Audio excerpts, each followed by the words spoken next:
Hi everybody, welcome to the pull list for December 24th, 2014, presented by Longbox Radio. So I got 6 books here that came out on Christmas Eve. First up we have the Batman Annual number 3. Apparently this ties into to the Endgame storyline that's going on in the main Batman book right now, and it has some very important revelations to what's actually been going on in that book.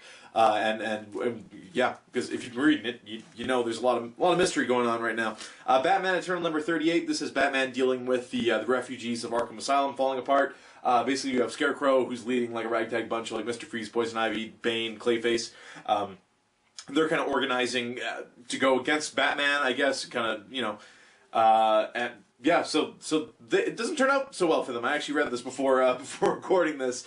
You have the other storyline of Catwoman kind of taking over the Gotham underworld, and you have Lieutenant Bard, or I guess Commissioner Bard, or whatever he is now, who's trying to kind of right his wrongs and is trying to find penance for what he did, and he goes to Commissioner Gordon to get that kicked off. So good stuff. Check it out. There's a really cool fight in here with Bane and Killer Croc. So check that out. Killer Croc is now hired muscle for Catwoman. So there you go. IDW, we have Judge Dredd number 26. Everybody wants Judge Dredd dead for one reason or another. I think there's like 4 people currently gunning for him, so he's just standing on a pile of bodies with a nightstick. So that's badass. That's Judge Dredd. That's issue 26. Axis wrapped up, and I had the pleasure of reading this before recording this. I hate this. I hated this whole event, and how it wraps up is so unsatisfying. You have the good guys who, just the way they're going about things. Like, okay, well here's the thing with superheroes, right? You know a superhero is not going to kill. In this book, basically, you had the X-Men and the Avengers. They flipped the script. They made the heroes into villains, villains into heroes. So you have the Avengers and the X-Men just after each other's throats. The X-Men were going to detonate a bomb to just genocide, basically, Manhattan of humans, so that the mutants can take over and make it New Genosha. There was a group of villains that Magneto kind of employed to help out because now they would be good guys.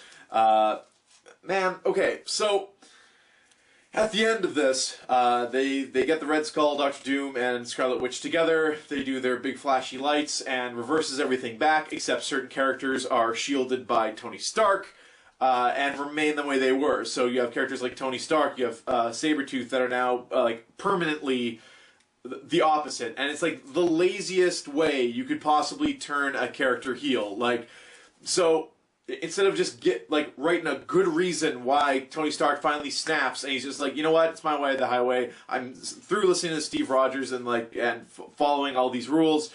Let's just do it this way. It's what works, and it is what works. That's what the book. That's what really kind of infuriates me about the book, is that you're like, yeah, the Avengers should kill the X-Men. This is twice in a row now. They've basically tried to wipe out all humanity. Let's take them out. Scott Summers and Alex Summers especially don't really deserve to live anymore based on their actions, what they've been trying to do. But of course, because it's superheroes and because they're X-Men, there's a legacy there. You will never see like Iron Man kill Cyclops, which is what this book is really kind of building up to. It's like, like any good drama, you want to see the villain get his, and you just won't ever get that with them continuously building up the X-Men as the bad guys, and then just diffusing it in some way and being like, oh, look, stay tuned for the next event. So I did not like this at all. They left certain characters like permanently heroes now. Sabretooth has like a little note he's writing at the end where he's just like, I'll be the new Wolverine, more or less, in the absence of Wolverine.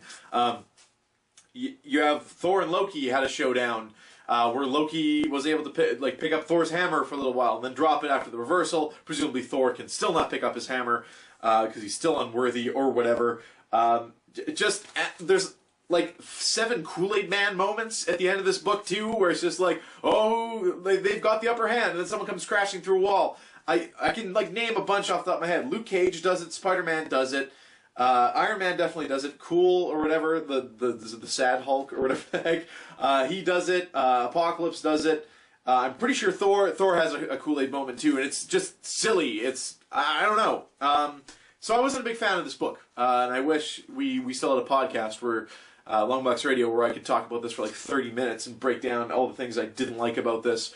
But yeah, suffice it to say, we have some characters going forward. They're going to be heroes, some that are going to be villains.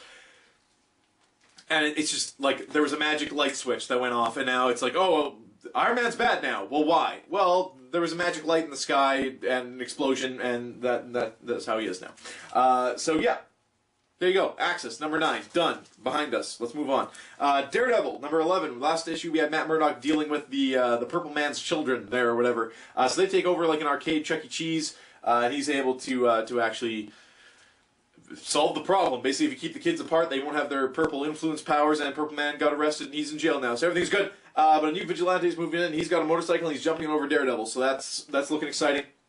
And apparently this is actually going to pay off on the overarching story that started in issue 1. So looking forward to it. Great book, Daredevil. Mark Waid. Good stuff, man.